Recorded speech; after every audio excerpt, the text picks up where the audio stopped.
too close to the mirror and you won't even see yourself. It's the makeup. Well, I'd also like to thank you for allowing us into your homes for this 29th episode of Season 3 of Esoteric Science Roundtable. I would first like to start off by thanking everyone that came out to the Metaphysical and Philosophical meeting, which was this past Wednesday. I had an enjoyable time, and I was thankful for everyone that had an opportunity to come out, so I do appreciate that.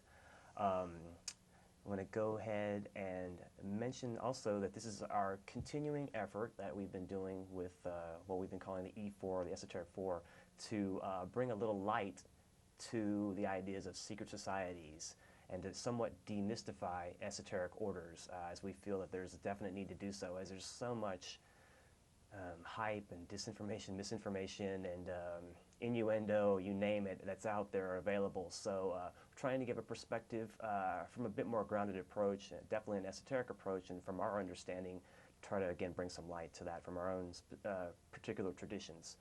And so I want to go ahead and thank Omega for coming on once again. Thank and you we for also having have, no problem, once again we have Darcy, local author and historian, and we have host of the fine show, Therefore I Am, Jeff Contreras. Thanks for having me on. I appreciate it. Not a problem. And a quick note as well, we are going to be continuing this show on Jeff's show, which is every Tuesday night, 10 p.m., Channel 16. So please stay tuned to that, and you'll be able to see us wind this up a bit more and continue to flesh out this topic as we're able to. And so, again, along the ideas of secret societies, and there have been other programs lately, so if you folks listen to late night talk radio, you might have been hearing some other round table discussions about secret societies, but they really haven't featured anyone that is truly affiliated with societies, well, except perhaps Stan Deo to a certain degree, you might consider. But nonetheless, again, we're trying to bring a bit more understanding from the aspect or the understanding of being in particular traditions, and I think that bears a bit more weight than just the speculative, more speculative approach to considering secret societies. So Omega, please introduce some of the ideas that you wanted to start off with, if you wouldn't mind. Well, I think it bears a lot in similar to what your whole program is, and that is to demystify esotericism. So in a certain sense, we can oppose the idea of a secret society as even existing. So I was hoping we could start with a discussion of what is a secret society, not because I want to give an immediate answer of my own, but because I want to know what you guys think, just about the context that we're talking about. What is a secret society? So that's a question everyone should ask themselves, and I'm asking you, Jeff and Darcy, what is a secret society? I know there's a popular perception of what a secret society is in the mainstream, and I think that's what we really have to tackle ultimately. And so that would be people perceiving even Masonry, maybe even within the Catholic Church, the Knights of Columbus might be considered a secret society to some. The Mafia, for instance, would in some cases be considered a secret society. And so persons' perceptions are going to vary, obviously, but from an esoteric or an inner aspect, the inner quality of that term, I feel that there are certain groups that have tried to maintain a certain amount of secrecy, both about themselves and the work they're trying to conduct for various reasons. And it's certainly, that is going to vary from group to group, and that's going to tie in to intent, because there's going to be a theme or a current established through every group. And so what is the basis? What was the originating intent going in? And then certainly that could deviate over time. We have to keep that in mind as well. But the original intent, the inception point, to consider that, I think, is a good starting point. And then again, certain societies would be considered, again, secret.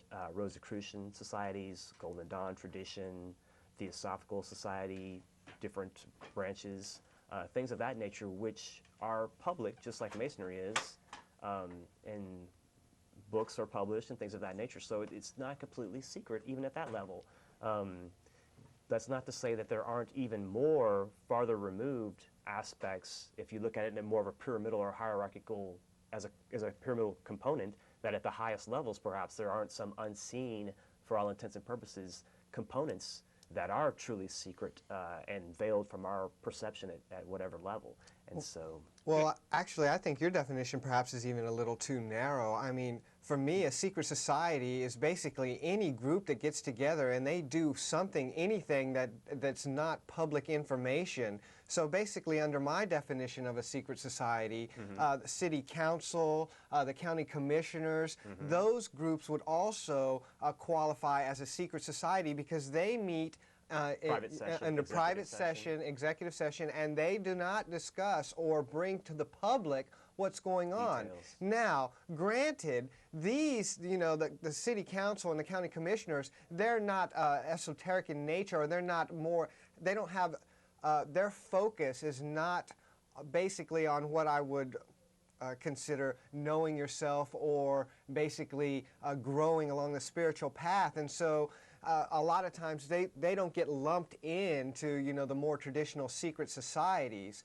But I think, just the term itself, secret society, it leads people to think, of the Hollywood thing where people gather together in a clandestine location and they do some type of ritual work and perhaps, they do perhaps things to others against their will. And that's what most people are scared of or fearful of when they hear the term secret society.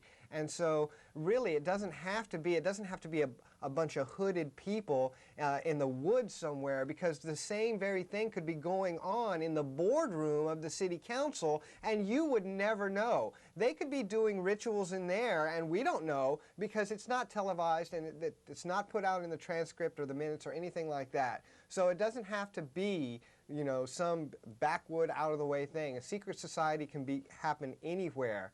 And most of the time, the society is not secret itself. It's just a society which contains within it secrets. And that is, that would give them the definition of a secret society.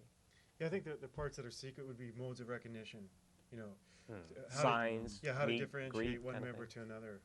But there's also, under the banner of secret society, there's a number of different ones, like the fraternity. But what is a secret society? Well, I see that as a organization or a group of people that get together to impart knowledge, certain information that they have. So it's definitely a group. We're all in agreement of that. See, I'm not. Oh, really? Yeah, absolutely Society doesn't have Society. Society is more than just a group. I mean, you can have a group of nudist bathers. There's, as an affinity group, telescope watchers, who are don't know. But still, I say that as a group still, though, because I look at things It's a esoterically or group. That's my point. energetically. It's a group, but a society. Now, when we talk about culture, we have the political dimensions. There's political secret societies. Absolutely. And we have economic. You mentioned a transgressive economic society. We have social, and now we're talking about societies. So it's a cultural. It's a cultural dimension. What I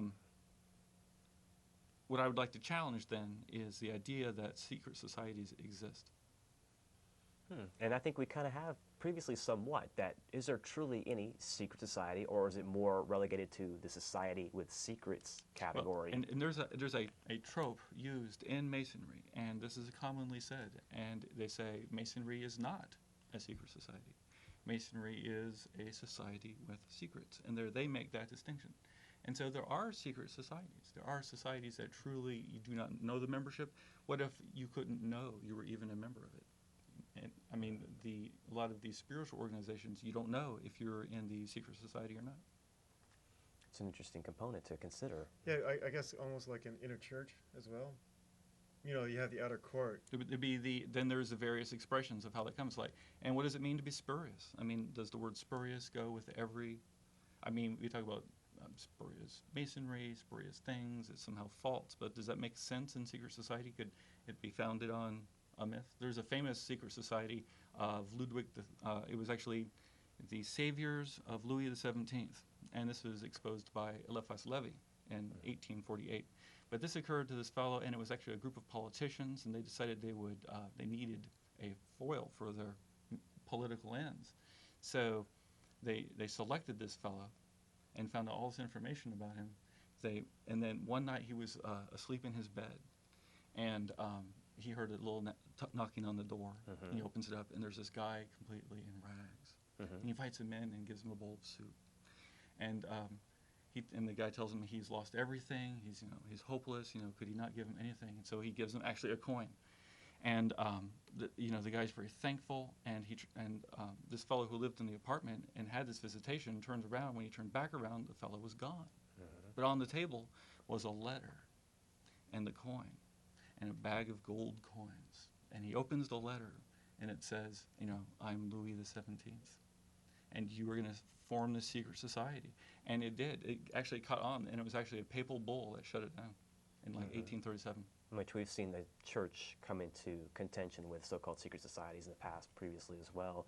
But again, as we kind of well, you have to remember there, especially, I mean, a lot of secret societies were secret because of that. I mean, you have to think, what makes a society, or what makes a group determine that they have to keep something that they do a secret? Motivation. So it's usually they're trying to keep what they do, or some of what they do, out of the prying eyes of some type of authority figure above them. I agree with that statement. And traditionally, historically, at least for the past 2,000 years, it's been the Catholic Church, at least in the Western world. Been a large player for sure, but I think I just wanted to revisit the idea that a secret society could be started upon or founded upon some myth, some innuendo, or something like that. I mean, we could look at the Rosicrucian, how that became about, and on and on and on, and that there were perhaps, it's their questionable origins to these societies, but does it really matter? Nonetheless, irrespective of what the origin point is, you still have a group of people gathering around that current or that energy and being drawn to it for some reason, wanting to be exponents of that information, and again, keep some aspect internally, just as there to every orders that I've been able to look into, that there's an inner order and an outer order in every instance. Even within the church, there's always inner and outer, and so that finds itself reflecting in secret societies, and okay, well, I mean, that might be one component of the secret. Let's ask why portion. It's important then. In other words, so I mean, we don't want to talk about all secret societies. I mean, that's not the common everyday expectation. So what is important? What are we looking for? Is it motivation? And so we're going to focus on motivation of and filter out other things that aren't. I mean, what is it we're looking for in a secret society that makes it interesting to us as esotericists? I mean, we have all these secret societies. Why do we Darcy, care about some and not chime in. others? Why? Part of that would be that people want to be special. They want to be a part of something secret that no one else is a part of. So elite, or elite, and also you can once you have a number of members, you can then use that membership to for business deals and not only that, I think it goes along the lines of what Kory was saying about myths and the mystery. A lot of these societies have these mythologic origins, or some of them do, that people want to know about it. It's like a lure or a hook almost. You hear about this society, and it has some type of mysterious origins, and it gets you interested. It piques your curiosity, and that's the hook that gets you interested. That the non-average person, not Mr. and Mrs. Joe Sixpack, but somebody out there who's looking for something more. They see this, and that's the allure, the draw to them. And when they come to these societies, they usually find out that the origins or the myth, that their beginnings were based on, it was just something that leads them to something more, whatever that is, and that's truly the goal of that society. And so, I mean, there's a lot of appealing things about secret societies that makes the curious want to check into it. Also, Yep. I see it also as organizations tend to invent, like the Catholic Church invents secret societies and kind of what's going on there to scare the people that are involved, their members, to frighten them, and it's also a way of looking out. Everyone's bad outside. We're the good ones. So it can be misused, you're saying, but I guess that's back to my point is, in my mind, it's motivation. In other words, agreed. Some societies have to remain secret because they're transgressive in some nature. They're criminal or sexually deviant. We have privacy and anonymity as a basic requirement for them because of of these social and nature of legal their- reasons. But the reason we're here, I mean, as esotericists, is we're interested in secret societies that preserve for some other reason. So I've made a slight categorization in the sense that there are some secret societies that are secret because of the means, because illicit Absolutely, or and I illegal think that means. to me is the true. But they have no end of interest. That is the true secret society to me, really. If I want to boil it down to one, like, the secretest of the secret, those that have the more deviant kind of interest or ends in mind are going to be the ones that are going to want to really have to keep on the down low from all aspects of society, because they're pariahs on many levels. Well, and I'd actually disagree. I guess that's why I wanted to help deconstruct this idea. Okay, sure. Because let me look at this other one. Initiations which are ends, secret societies which are ends in themselves. So, in other words, I'll give an example, and this is why I wanted to bring the clouds upon the sanctuary. The example is that a profane person wanders into the Holy of Holies. He just wanders into the sacred space.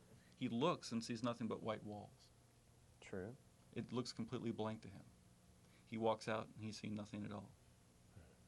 The members of the secret society, the initiates into the sacred writing, go in and they see the hieroglyphs. Literally, they they're actually writing see. on the wall. So, in other words, there are some things that are secret because they're incommunicable, called ineffable. And so those are ends in themselves. Even if you wanted to join, you can't. And I think that's a key component to a lot of the definite esoteric component, and Jeff speaks often about the veils, so-called, and rendering the veils and rending the veils and moving through veils, so-called. And that's a relative term for everyone as to what the veils, what is constitute this veil next to this veil next to this veil. But just to speak in those general terms of unveiling the unknown. And I have one more, and I think it's like, I guess it's my answer about what's important about the secret societies that we talk about on the show. So my answer would be the third one, and that is the hybrid. In other words, there is some end that is ineffable. There is some spiritual purpose, cultivating humanity for the evolution of the species, but there is something about the means also. And so it's the hybrid, and that is they remain secret because of both the ends and the means. And so, for instance, you have magical orders, you have masonry, which has its own appeal, just in terms of the domain, and you have some things which are formal, but you have a mixture of the two. But by definition, the hybrid doesn't necessarily have to be. But Again, it would we have to get contain back the to end. intent. It would contain a motivation that was an end in itself that was of interest. But they don't necessarily have to have what would be considered evil intent. No, and that's back to motivation. I mean, right. Again, it's always going to boil back, irrespective so of your breakdown. Right, and so then you have the motivation. We have then the complete spectrum. You have like the secret societies of Satanism, and you have the secret societies of Roman Catholicism. You have the secret societies of witchcraft doctors in West Africa. So you have the decision to make then, but this is a cultural statement. So at this point, to me, it's, I mean, what can I say? I mean, so you have to sort of select which secret societies you're interested in. Mutual benefit societies, insurance associations, the Elks, Masonry, the Golden Dawn. Oddfellows. And there's no answer for this. This is just what are we then Well, personally interested in. That's a good point as well, and I lost my train of thought I wanted to get into, but go along those lines again for a little while, please. That you broke down the definitions, and we broke them down to intent. Essentially, it's going to depend on the intent and various traditions and the whole spectrum. There's a sense of inclusion, like the sense that you could buy into certain societies. Like maybe you could like pay $10,000 and join the Bohemian Club, or $100,000 or whatever. It's like some. Well, if you had enough money, then you could just do that. Right, that's true. Monetary means might be. And then there are some requirement. then there are some secret societies where you can't because of birth. I mean, it's like I will probably not be Dalai Lama in my life. I don't want to cut my options or limit myself.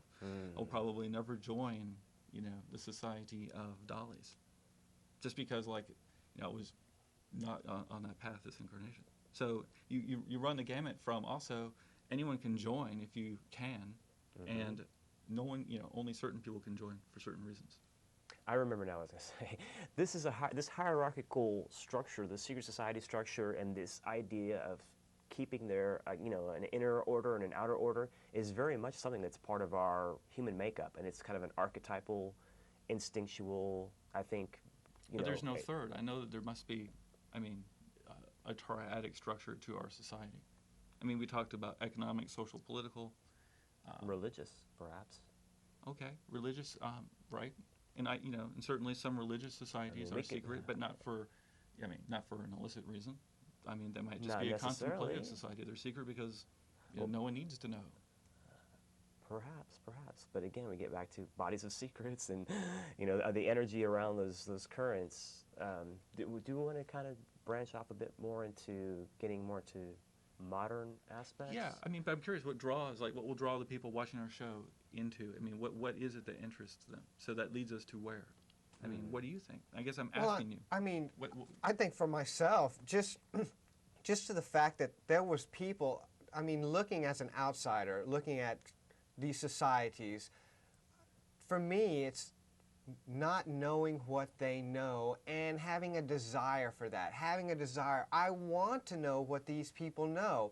There are some societies that, wherein the people within the society have dedicated their lifetimes focused on the goal of that society. So if you can look around and pick and choose your society that has a goal that fits in with what you think your life's destiny might be, well then that's something that I want to be. I mean, I'm smart enough now, I think, at 34 years old, where I don't have to make my own mistakes. I can look at other people's mistakes and I can say, okay, this person made a mistake, I can learn from his mistake. And so for me, there was a point when I wanted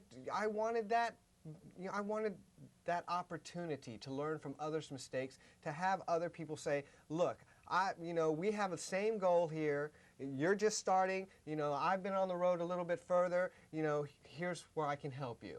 And I think that, to me, that's what made me want to seek out these different societies which profess some type of, just desire for knowledge, not even professing the knowledge themselves. A lot of these societies, a lot of these societies will tell you flat out, I'm not going to be able to give you the keys to the universe, but what I can is, show you techniques that might enable you to grasp those Find keys your own yourself. keys, Exactly. Right. And so you've been through the school of life, in other words. You've been initiated into... I'd like to think. I mean, I still make mistakes. Okay, just I'm not checking with perfect you by there. any means. But I understand what you're saying about gauging from others, viewing. And so hopefully we can lay out through these discourses some groundwork for secret societies, so-called, or esoteric orders, and give some people a little bit of a glimpse behind the veil so that they aren't so disillusioned or confused or frightened or whatever the case may be. Do you think people are drawn to them because they're secret? Yeah, there's always that appeal, that Yeah. mystic appeal. And then they join or them occult not knowing appeal. the secrets. I mean, you don't know, right? Exactly. That's the Well, that's true. the Yeah, you don't know, dichotomy. but there's something behind the veil, and Yeah, you but- can attain it if you work through the system. And so yes, that But is you a don't, but you carrot. don't even know what it is. But again, the energies of these societies, the stream, the livingness of the stream, the vitality of the stream is going to continue to draw people until that current falls off and the leaders die, or there's no magnetic personality at the head of the ship before it to just phase out. Then it's going to continue to draw those magnetically inclined folks to that order, and they're going to want to come into it, and they're going to want to get with that energy, and they're going to perhaps they're going to appreciate tradition and the lore. Before we move on, I think what you just said right there, to me, that helps define the difference between a society and a cult. I think, in my estimation, a cult is basically the startings or the beginnings of a society that's just based off of one person, off of some type of dynamic, charismatic figure. And then when that figure dies, basically that whole vein will just die off. Yet a true secret society is something that can live on past the founder's death, and can carry on throughout the generations, because it's not about that one person or those 2 or 3 people that founded the society. It's about the goals of the society itself. Also, I see some of the secret societies as rites of passage.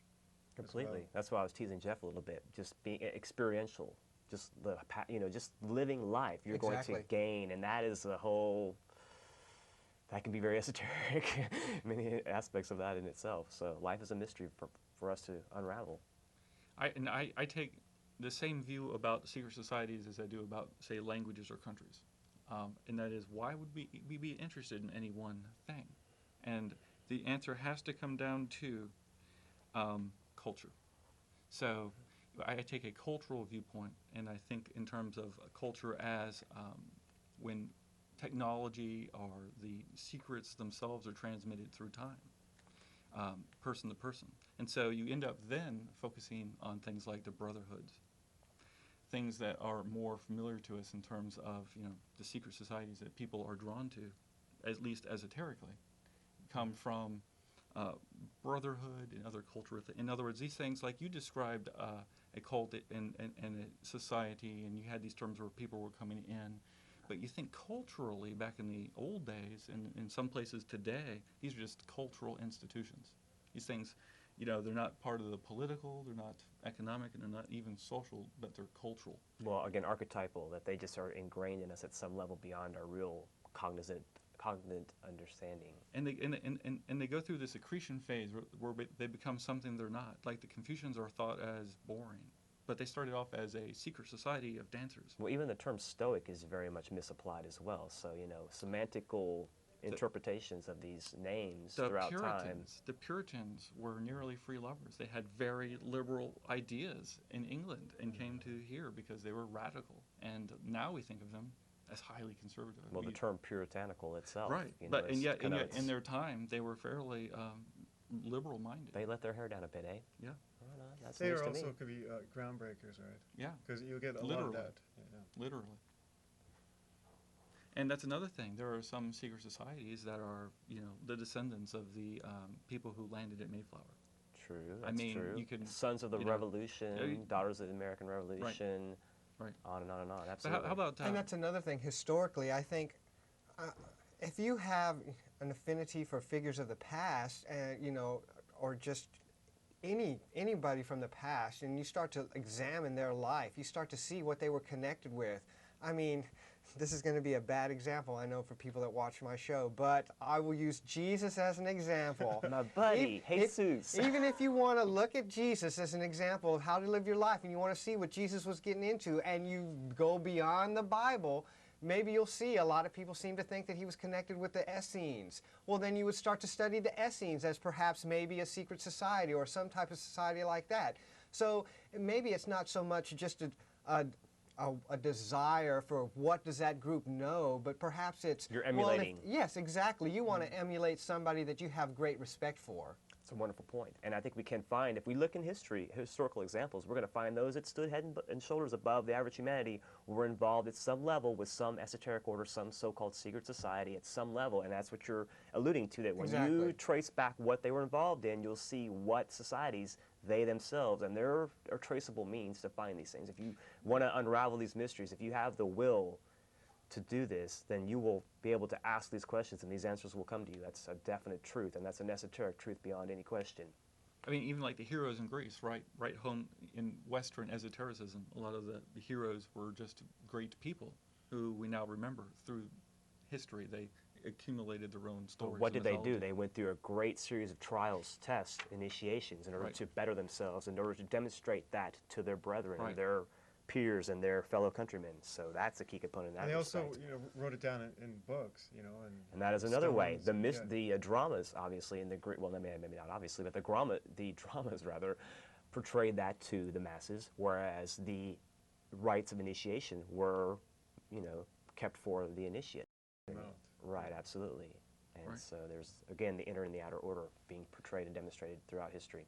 Well, yeah, and the secret societies were associated with the crafts, the building guilds. Certainly. My family came from kettle makers.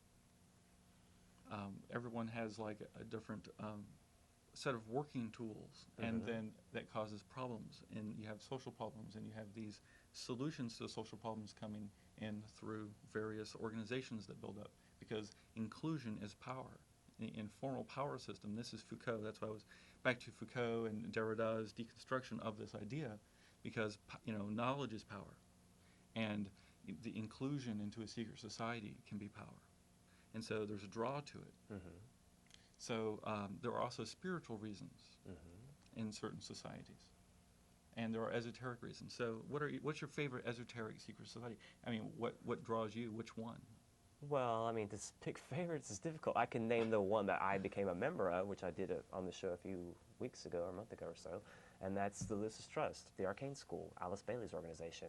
A little over 7 years ago, I felt compelled by reading a book. I felt so compelled by this book, the information in the book, that even though I had kind of been on a so-called, or kind of like a theosophical-oriented kind of path, Blavatsky and that sort of thing. Rudolf Steiner I'm a big fan of as well, the Anthroposophical Society. But again, this is just appeal to me, whereas you talk to 5 other people that are well-versed in esoteric matters, and they're going to have their own that appeals to them more specifically. And that's why Jeff and I, fortunately, have this yin to the yang relationship that allows him to more so express his Western interest and my Eastern interest, and we can merge and meld those 2 approaches to give you folks, hopefully, a fuller fleshing out of that information in as well-rounded and as informative a manner as we're able to. Hopefully we can do that for you guys as much as... So can I use that as a test case, though, to use this important term in secrecy? When you study the theory of secrecy, and I could say also... Apophetic. I mean, what can you not say? In other words, apophetic language is somewhat circumlocution. So what can you not say? I don't does it think have there's this anything, secret? not that I'm aware of, and there may be some portion of it that I've yet to pierce that it may be, along those lines, and I mean, it may be ignorant of it at that level, so I have to keep that into consideration. But really much so, it really is along the lines of what you spoke of earlier with when the certain person goes in and looks on the walls and sees nothing, and then another person walks in right behind them and sees, some magnificent fresco. Certain people are going to read a book and they're just going to see the dead letter text or a religious text. They're just going to see the words on the page. They're never going to pierce into the livingness of those words. Right. And until you can do that within each stream, that's going to have an appeal to you at a certain inner esoteric level, and that's what you can act upon or not, depending. And I certainly was very fired up by this Alice Bailey book that I happened to read a number of years ago. It's a treatise on esoteric astrology, and it just completely... there was like some spirit there behind the text. Well, also one last thing. But it also had to do with opportunity, didn't it, Kory? Because you were in Los Angeles at the time, correct? Yes. So just think about it. If you weren't in Los Angeles at the And I time, live and right they down didn't the have the street. arcane school right then and there. But they didn't have anything. Oh, like they that. didn't. No, I just happened to read the book. In the back of the book, it said, for occult meditation, service, and study as a way of life, and I'm probably getting those out of order, contact the Arcane School. And so I just found information through, I guess, the Yellow Pages or directory or something like that, and realized that you have to take an entrance exam, fill out a paperwork, write a paper, basically, a bunch of questions, and then if you're approved, then you receive your entrance and you're in. And so that's where that boils down. But I lived very close to the area called Beechwood Canyon, where there was the Theosophical Society community called Crotona, and I've always been big time drawn to Beechwood Canyon. That's the street that Alice Bailey lived on when she started writing those books back in the early or the late 1900s, until she was kind of asked to skate on down the way when it was found out by the authorities, Annie Besant and C.W. Leadbeater, that she was actually writing a book with help from one of the masters. Right. And that didn't fly well with them, so she had to make her own But tracks. you being in that area at that time probably had a lot to do. The magnetism. Also, LA is the heart center of the United States of America, and so that's why there's so much new age, esoteric community fluffiness, and that's also conversely on the other side of the hill why you have the porn industry in Burbank and in the Valley. I thought Berkeley Encino. was the center of the... Berkeley was the center of... The heart center. Oh, okay. The heart center. Berkeley can be a center, certainly, but as far as the heart center specifically, that would be LA, amazingly enough, according to esoteric lore at any rate. So yeah, and again, so I would assume that you folks also were drawn to some current, some stream at some level. Yeah, I want to hear Jeff. Jeff. Well, I tell you, for me, I have always been interested in magic, and for the longest time I had a fascination with Crowley, because he, as a personality, is basically, when you think of magic, you look up magician in the dictionary, and there's probably a picture of Crowley. I mean, maybe not Webster's, but in a lot of other dictionaries, and you're going to see a picture of that. And when I was in high school, a friend of mine's older brother had Magic in Theory and Practice in his room, and I picked it up, and I just started reading the introduction, and basically it said, don't don't even try to read this book unless you have a firm understanding of the Kabbalah. And I had, Was that a Crowley book? yeah, Magic in Theory and Practice. Okay. And I had never heard of the Kabbalah before, so I put the book down and I just went about my way. And a few years later, when I was taking philosophy in college, I came across the Kabbalah again. And basically, it led a long string of synchronicities that kept focusing me back on magic, on the ceremonial magic, and on the Western magic tradition. And so, and that drew me back to Crowley. And so when I started researching Crowley, I thought, well, where did Crowley get his start at? And that was in the Golden Dawn tradition. And so at that time, you know, in the 80s, there was a lot of Golden Dawn literature out there. Llewellyn, the publisher, was actually putting out quite a bit of Golden Dawn books. There was And kind of a mini resurgence. Exactly. So, I mean, basically, being a Pisces, I hook into the collective consciousness very easy, and I just caught this mini wave of the Golden Dawnism, and it really rang true to my being. Being raised a Catholic, I was very comfortable with the ceremonial aspect of, you know, ritual magic, and it just was something that I was very interested in. And I was lucky to find a group. They were mainly based out of LA, but they had a correspondence course, and I hooked up with them, and I was with them for a while. And through them, I realized there's tons of Golden Dawn groups out there, and there's people doing work in every continent, Golden Dawn style, and spiritualism is a lot bigger than I thought it was. And since I've made the Golden Dawn work more of my focus, you know, I'm seeing it more and more and more, and I'm just coming across more types of Western magical tradition, not just Golden Dawn, the Golden Dawn flavor, but, you know, there's a huge resurgence in spirituality, and magic for me is just another aspect of spiritualism. One quick interjection though, but you did find some livingness within that stream, obviously, to be Definitely. drawn to it, and you find some practical means of demonstrating the applicability in your life that you can use this system to help and better yourself. Oh, without a doubt. I firmly believe that. You know, I've been using a lot of the Golden Dawn techniques for the better part of 8 years now, and I can see, I mean, just looking back on my life, looking back where I was 8 years ago, I can see the changes that I've made in my life. I can see the growth that I've made, and the way or the directions I've been growing in, I like that. I want to continue in those directions. I want to grow more in those directions, and so I know I would like to continue in the techniques that I'm doing. And for me, the Golden Dawn offers not only those techniques, but a lot more techniques as well that I haven't even begun to really get into. Right, it's an ongoing, unfolding process. Exactly. Darcy, Also, please interject. Well, I know that like the internet has kind of in the past, people really didn't know what was going on in other countries, but the internet has actually, you know, helped this resurgence. Yeah, it's a like in wonderful point. Russia, and you know, there's a big interest in esoteric. Quick interjection. Germany. Bailey has a big following in Vietnam. Alice Bailey has a huge I following didn't in know that. Vietnam. Really? Yes. I found that out through the president, Wow. Sarah McKechnie. She told me that recently. Very fascinating. Well, I'm anxious on Darcy Yeah. because we know you're gonna say Golden Dawn. Yeah, give up the goat. So let's hear all that.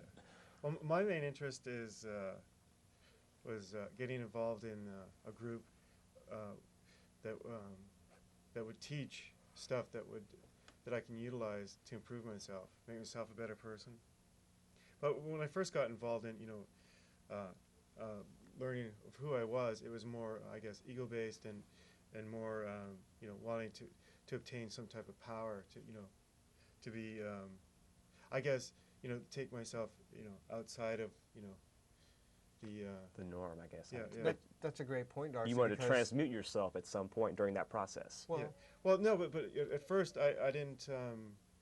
Because at first you were into it for certain it was reasons. a power, yeah. But then as soon as I you know, started studying and the material, I realized that there was something greater beyond there. Right, the transmutation, could know the myself. alchemical. So that symbolism. then that became my, you know, path. What are you saying, Jeff? I think that's a great point that you make. I mean, it was the very same exact thing for me. I had the allure of magic. Not only that, you know, magic. you know, when people think about magic, they think, oh, well, it's empowering, but not only does it empower yourself, but perhaps gives you power over others. That's part of the hook, part of the allure that helped pull me in. Sure, I want to have power over others. Sure, I want to be like the super high roller and, you know, be like Mr. Big Party Scene or whatever. You know, that's part of the allure, but when I started following these techniques of the Golden Dawn, what I come to realize is that what I really wanted, the power, was power over myself, and that I didn't have that, and I thought that if I had power over others, that would fill that void, but that wasn't never going to fill the void, and it's not until I have actually control over myself that I can start I think to a lot of the live. components of the so-called secret societies, the more nefarious brand, would be those that are still on that power kick. They've never kicked the power kick, and it may be something that's generationally, you know, woven into their fabric, or maybe something that they adopt at some level, but they can't get out that power component. And that's the real unfortunate aspect of the secret society. Well, it's a component of it. I don't want to say unfortunate. It's an existing component of it that we have to put into consideration as well, or put in perspective, because that's a lot of times what is considered first and foremost when you, again, use the term secret society, that you're talking about those with evil intent, or, you know, whatever, just malicious intent towards humanity or others. So, throwing that in there. So what pulled you towards the Golden Dawn then, Darcy? And also masonry too. Throw that in yeah. before you get out of here. Well, I always had an interest in you know, societies, and you know, the whole structure and the way it's all put together, you know, really appeals to me. You know, you know, I'm also interested in it historically. You know, kind of what was going on back then, how this came to be, and, you know, where it's going to today. And in my writings, I spent a lot of time, you know, trying to find out kind of what was going on in the past, because in a ways to kind of help maybe direct the future. You know, my next book I'm working on is How to Run a Golden Dawn Temple. It's about 600 pages. And when that comes out, I'm hoping to kind of influence not only, you know, Golden Dawn groups, but other groups that can utilize the structure. I think that's wonderful, and I think that's, again, a good key thing to point at is our work here, trying to, again, demystify, try to bring this information out for whoever really is interested in it, that we're not trying to keep this tucked away for just the few. You know, we'd really like to make this information available at some level for all that are interested in you know, taking in of it, so that they could perceive of it at their own level and make some use if need be, or you know, garner some interest in joining some order, whatever the case may be. Just being interested and aware, I think, is a very key component. But if it were to extend past that, then certainly, you know, that's, I think, is a good thing, because it shows an evolutionary trend in humanity. When people want to sit still and meditate and contemplate and join together in a group effort along these lines, I think that it shows our evolutionary process unfolding, and that is kind of what's symbolized in a Masonic lodge and these kind of structures. But I also think that a big part of it is the eternal quest. You know, where Joseph Campbell refers to, you know, the hero of 1,001 Faces. You know, the quest of finding this, you know, who you are, and that also drew me as well. You know, once I kind of, you know, went past the power, you know, phase, the reason why I got involved in esoteric stuff, then, you know, it became about the quest. And, you know, I think it's important to remember out there, if you're sitting at home and you're watching and you're seeing us talking about the Arcane School and about the Golden Dawn, you might be thinking to yourself, oh, well, you know, there's the two schools of esotericism. No, it's not like that at all. You know, there are so many different paths and so many different esoteric societies out there. I mean, just to use myself as an example, I talked about Crowley. I mean, I didn't have to go to the Golden Dawn. Crowley started his own, or basically, he didn't found the order, but he has an order that's more of his flavor, more of his brand, especially because Crowley went off into Thelema, and maybe Omega can talk about Thelema for just a little bit here. But I mean, I could have stopped there. I didn't have to stop at the Golden Dawn. I could have gone. There was the people that founded the Golden Dawn were Rosicrucians, so I could have gone into a Rosicrucian direction. There were people that the Rosicrucians came from. There's so many different flavors. If you just start looking out there, you will find something that resonates within you that offers more than what you are. And that's really at the crux of what this is all about, trying to become something more of what you are. And also, I guess, to give back to society, because by improving yourself, Right. you're going to improve, around those around you. I know. Omega, please. Jump in if you don't mind. And I don't know where to start. I mean, life is so complex. I guess my first interest was through plays and theater. I was actually interested in theater. College age, high school age? Just like Italian or French Renaissance. But what age were you? Junior high. Okay. Junior high. 12, 13. And it was like thereabouts. English literature and French literature. And I was fascinated by the masks, these medieval masks. And they'd wear these masks, and they had plays within plays. And it was very Baroque, very Baroque. So I was exposed to this, and I was raised Roman Catholic at the time. And so in a fairly conservative Republican environment. And so my father, he had conservative political views. But what I ran into was the Jacobean conspiracy. And so we didn't even mention the word conspiracy. I've been keeping track. But You brought it up. that's a big draw. And so I was drawing about, the Jacobean conspiracy and what does that mean? And it led me into French history. And next thing you know, I was practicing French. I was like, researching these unusual plays that had this gigantic impact on French society. And so the historical component came in full force with you as well. And then I found the word masonry, and I'm like, I looked it up in my Funkin' Wagnalls 1911. And it's just like, workers in stone, they build these cathedrals. Well, I'm Roman Catholic, so that's good, cathedrals. I get another appeal there. And at some so I level. started really looking into that, and I was very lucky when I was very young to get a copy of Albert Pike's Morals and Dogma of the Ancient Accepted Scottish Rite. So I was reading. That's a bit to chew on as a young person. Yeah, and so I was reading this, and then I was like Freemasonry, and so I was very much into that idea. Let me interject quickly. As believers in reincarnation across the board here, I think in this panel, doesn't that tie in with our choices? Don't we find that our previous life choices have led us along these paths to that continuing culmination and unwinding of our lives' travels and quest is culminating in these choices? No. You don't see that as being the case whatsoever? Sorry. No? You did throw a wrench in. Okay, but please continue. Okay. What's your spiel on that whole matter? Because I don't want to distract you too I much. know everyone's into reincarnation and I have actually spiritual views. I'm not like complete, but rather than go into them now, I would just say that they're completely different. I mean, I have like a weird geeky sort of topological view of the spirit, and so I disagree in particular of what you're saying. Okay, not a problem. But there's some indeterminacy. I mean, we don't know what's going to happen. Right. I Well, mean, there's apply that to your tradition like then. Foreseeing the future used to be a big deal. You'd go to a seer, and you would receive things. Well, so what happened to me was I was reading a comic book. Which And, one? it was like some, Doctor Strange? spawn of Satan. I don't know, something. It was a comic book. I was a kid. It was underground. And it was like, Aleister Crowley, the most famous magician of the 20th century. I was like, who's that? And Perhaps of all time. Well, I looked it up in the Funkin' Wagnall 1911, and it's not there. And I'm like, well, that's weird. It's like, and this is an obvious cultural reference to Aleister Crowley. And that But time. but I had the World Book. It's okay. So I look up the World Book. It's much larger and more modern, and it's not in there. So I went to the local library. I was, haunted the local library.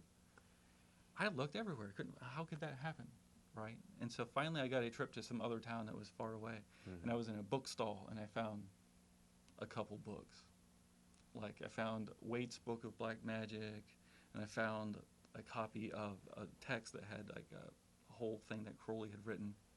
So I then realized, something's different. Did you purchase them, or did you just? Yeah, I got them. Okay. And I kept them hidden. And that's the reason Secret. it was transgressive of me to have these books. True, yeah. Well, it's made, just to kind of give a little milder example, Jeff and I, when we were metal kids growing up in high school, and I remember my dad seeing the cover to Hellhammer Apocalyptic Raids. He's like, where do you get this stuff? But yeah, Right. I see where you're coming from. But it's weird because I'd studied all this history, and I knew about Christianity. I'd been raised Christian. And I knew history, French Revolution. But then it was like, no, wait a minute. There's been like some discontinuity. I knew the zeitgeist had changed. I knew that the world spirit had become like the new eon. I mean, in fact, Really? So I you was just exposed intuitively to, felt well, that? I was exposed to astrology, And I was like, and it was like New Age. I'm like, what does this New Age mean? Oh, the age of Aquarius. It's like, well, what is all this? The things have shifted. Things had shifted in time. So then I knew that like there was at least something interesting in the world. I was like, oh, well, that's pretty big interesting. What's going perception on at that here? young age. Well, I would this say. is as it grew older. Okay. As I grew older. I won't give you that much credit then. Please continue.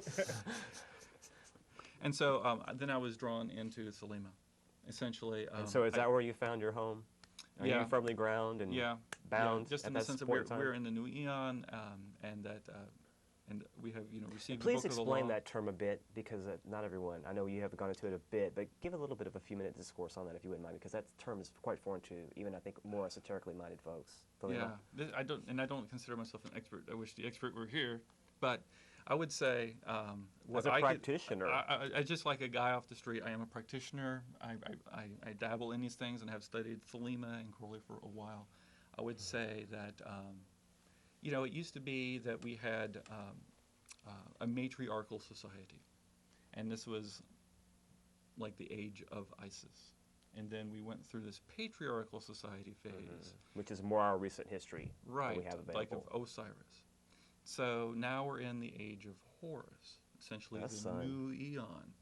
And it's just it's a new order of being in the world. And so it's based on the Book of the Law, which was received by Master Therion, and also known as Aleister Crowley. So that's where I am with that today. Okay.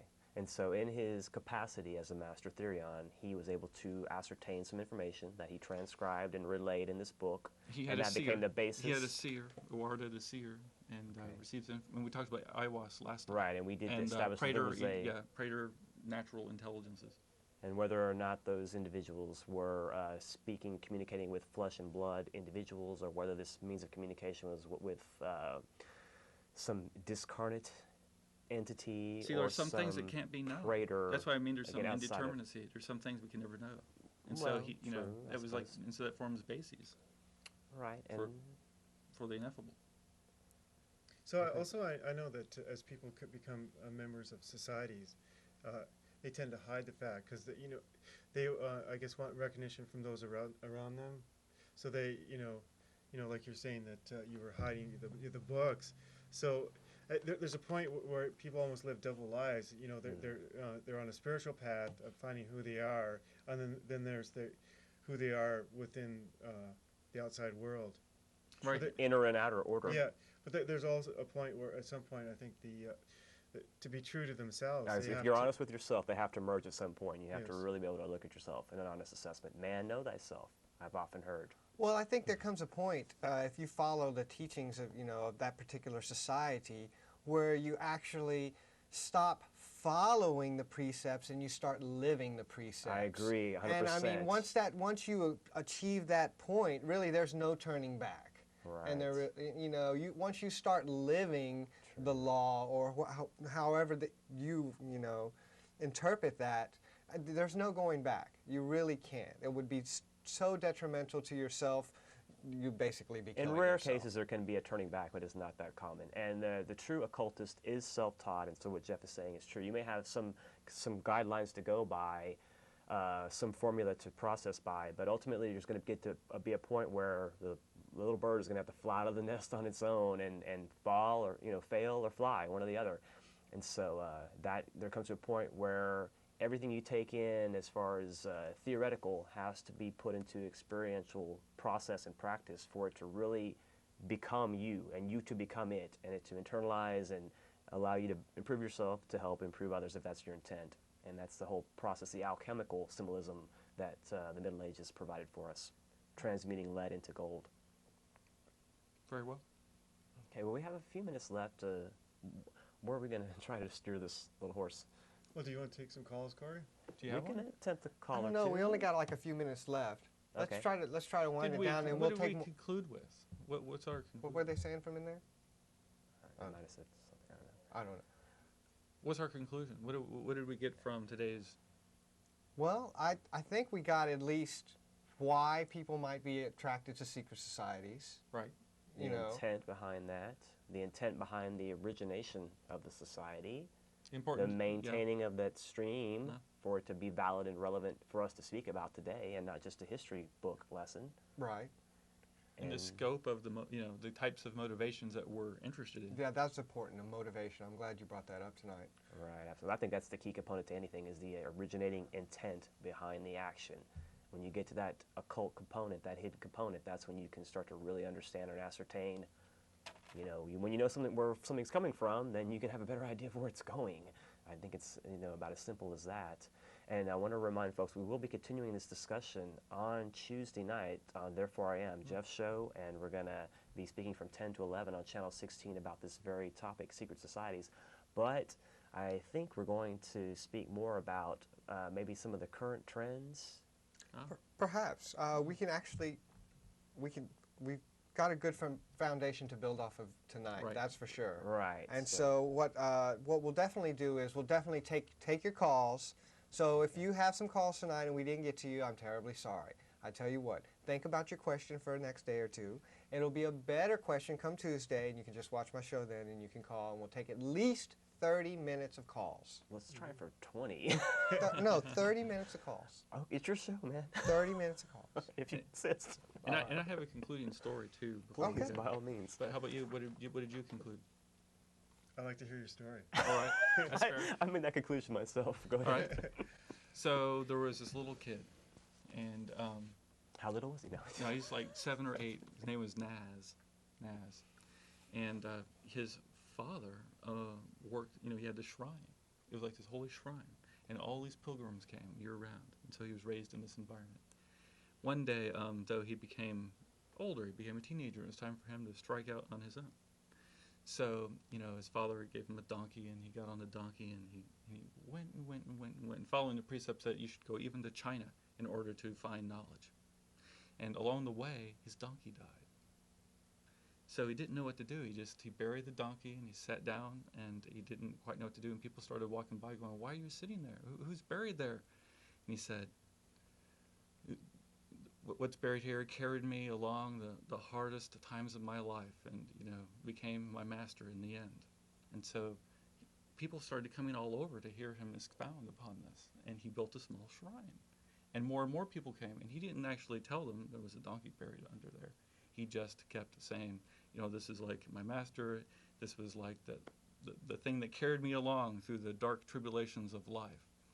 And what happened was, down where he was from, his father, at his father's shrine, noticed less and less pilgrims were coming every year. It was like becoming very hard to make a living. And so he started inquiring to people going by. He said, "Where are you going? Where are you going?" "Oh, we're going to see the shrine in Kashmir." It's much, very good. So finally he got attendance solo at his shrine. He just packed up and he went and he visited. And he saw that it was his son. So, and he fell down, and it was like this great reunion. And it was like, and he's like, "But Father, I must tell you, this is actually my donkey that died. I must tell you the truth." He goes, "Well, let me tell you, son, the shrine where I have and where you were born is buried the father of the donkey that you buried." Sounds about par for the course. Well, that's a good story, and that tends to kind of get to the fruit of the matter. That it doesn't matter whether the myth or the inception of the organization, it depends on the livingness of the stream. But Darcy, get us out of here. We're going to go ahead and close the show. So any last comments? And thanks you guys all for coming on the show. Yeah, Thank you. thanks for having me. I think that you need to find your path, follow it, and find who you are. Do you have to keep it a secret? No. Not necessarily? I think no. I think you need to be true to yourself. I think any true society is going to, you have to be true to yourself, or that organization is going to collapse. Thanks, Austin. Whoops. Cool. Forgot we We did got that off a little extra. early. Yeah, I forgot it started. I Yeah, the noticed that 30 seconds too. early.